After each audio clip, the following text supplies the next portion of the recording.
Hi Dr. Adil, can you please explain all about inflammatory breast disease?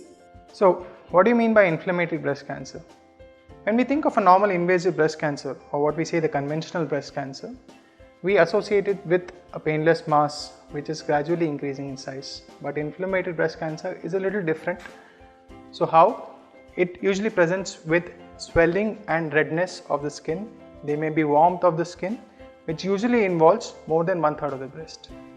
So the other characteristics include it progresses over a short period of time. That is, it is a very aggressive type of breast cancer.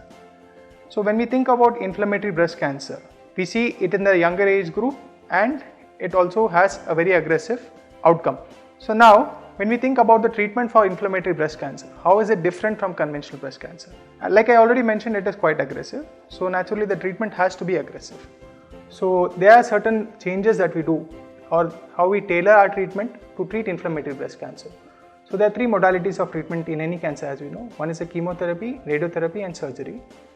So when we come to chemotherapy part, probably in the conventional breast cancer, maybe some of the patients in a very early stage could have avoided chemotherapy, but that is not the case in inflammatory breast cancer. Almost all patients of inflammatory breast cancer do need chemotherapy because of its aggressive nature.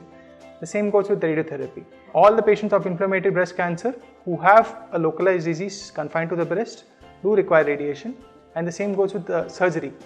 Even the patients who have inflammatory breast cancer should go modified radical mastectomy, that is, removal of the entire breast rather than a part of the breast. So this is regarding inflammatory breast cancer. In a nutshell, it is an aggressive tumor, younger age group. The treatment is more aggressive.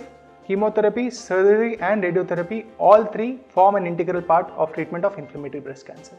It is seen with more redness. It can be confused with infection. So we need to be careful.